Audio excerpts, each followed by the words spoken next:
Hey guys, was there ever a genre or a series of games you said, I'm never gonna support that game again? I'm never gonna play that series again?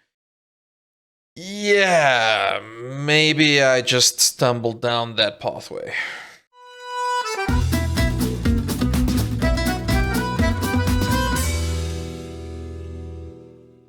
So I did it. I plunged deep down into the depths of what I would normally not touch with a 10-foot pole.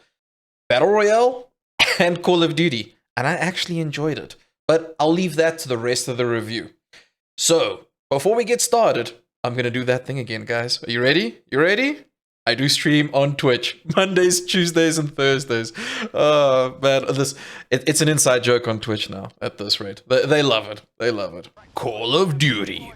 Warzone. I feel like there should be this massive drop-in of epic music. Tons of people running around, shooting each other, killing... Yeah. It's a Call of Duty. I find it pretty unlikely that the majority of you who are watching this right now have never played a single Call of Duty. It's a well-established franchise by this point. But what's different about this one? Well, there's a battle royale involved in this. So before we get into the game, we should probably discuss what a battle royale is. General consensus behind a battle royale is that you're on a fairly decent-sized map, all spawning in your own choice locations, trying to be the last person or the last team surviving, while some external factor is forcing you all in the same direction or to the same point on a map. Usually it's a circle of gas or something similar that's closing in and making sure that the playing area is smaller and smaller until you are stuck in one tiny little corner.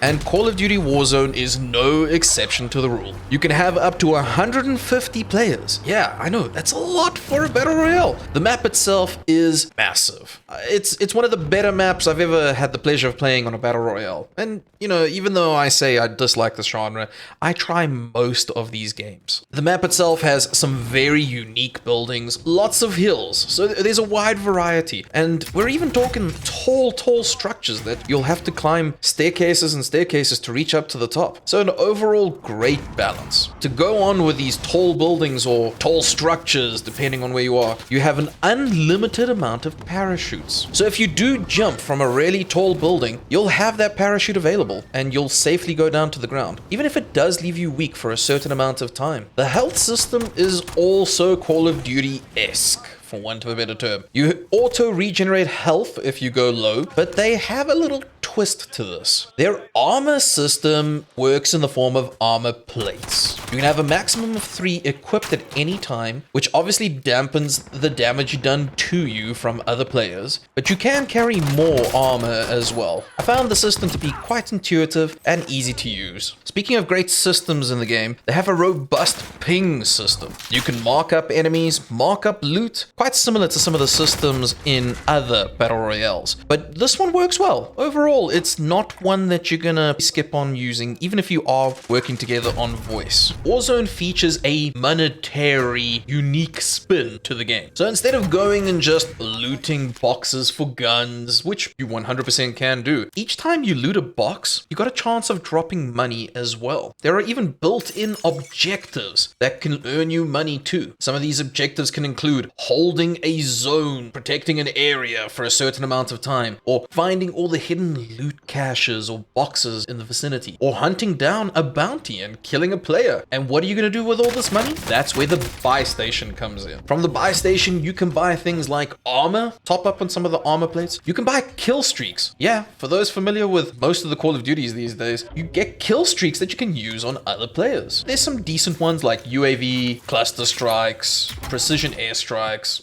That's not overly done. But what most people are probably going to use those buy stations for is probably your loadout drop marker, which is something we're definitely going to have to sit here and explain further. Before you even start the game itself, you can go in and choose a loadout, which is made up of what your favorite gun and attachments and the setup that you prefer for your PvP action, as well as perks. So at the end of the day, the top tier thing that you're going to want to get in this game is probably that loadout drop marker, so that you can get your loadout that you prefer. Another crucial element about these buy stations is that you can actually revive a friend there. Yes, if a friend is permanently dead, as long as you have the money, you can revive your friend back in. Speaking of dying, if you die in Call of Duty Warzone, the game's not over. And no, I don't just mean the fact that your friends could revive you. If you die in the early stages of Call of Duty Warzone, you go to the Gulag. I mean, yeah, it doesn't make sense, but just go with it. It's a fun little thing that they've added in. It's almost like a second chance encounter where you go 1v1 against somebody else who has recently died, and the winner of that fight gets second chance. It's quite an eventful experience and can be quite the adrenaline rush too. I would probably be in trouble if I didn't mention that Warzone does have vehicles, even if I don't really use them myself too much. And by vehicles, I mean they have cars, helicopters, yeah, sort of standard-ish kind of stuff. It's still very nice to traverse such a big map if you do need that emergency out. The problem with it, of course, is you paint yourself as a massive target. But I can definitely see the need for these types of vehicles in certain situations. Alright, what are the cons of this game and who is this not for? My biggest gripe with this game, before I mention anything else, this has to be put out. The audio is utter garbage. You can often get muddled with the footsteps, not knowing if it's behind you, underneath, above.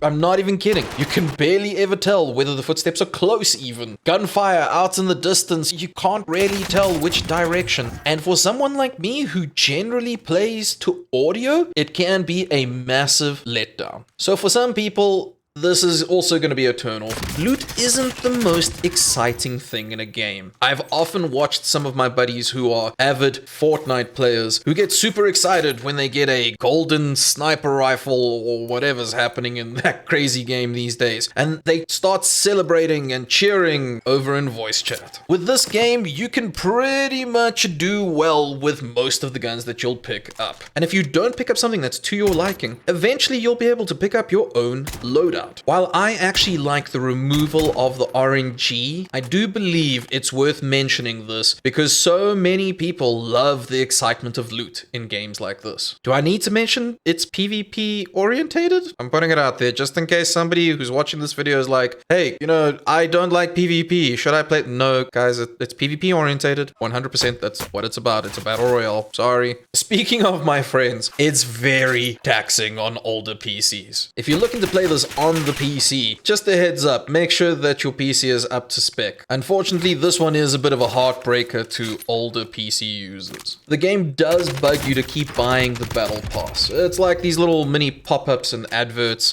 Yeah, it's done a bit more subtly than the way I've just described it, but it is worth mentioning because I know that's something that's a complete turn-off for some people. Right, on the personal front, I think this is a great addition to the genre. The last time I really enjoyed Call of Duty was the original Modern Warfare 1 and 2, and since then it's pretty much just gone downhill for me. I haven't enjoyed a Call of Duty in a very long time. So not only did I end up enjoying Warzone, and this is a little out of the scope of this review, but I enjoyed the main game that this basically spins off. Rehashed Modern Warfare. Very happy with it. So, would I recommend this game? You know what? It's free. Give it a shot. What have you got to lose other than tons of gigs of space on your hard drive? It's massive. But hopefully this review has given you an overall picture on whether you'd enjoy it or not.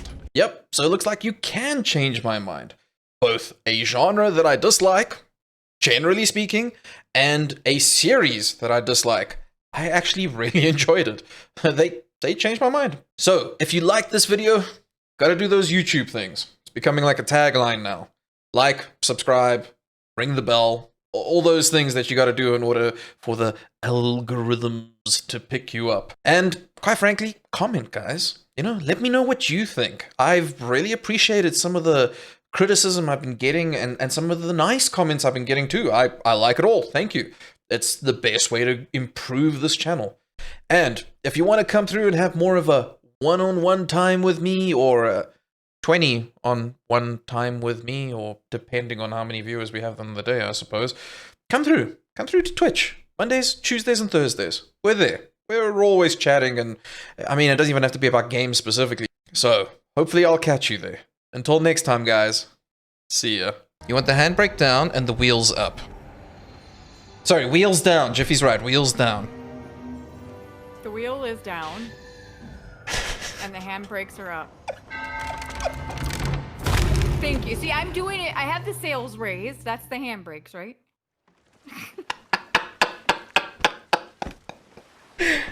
Leave me alone! You troll!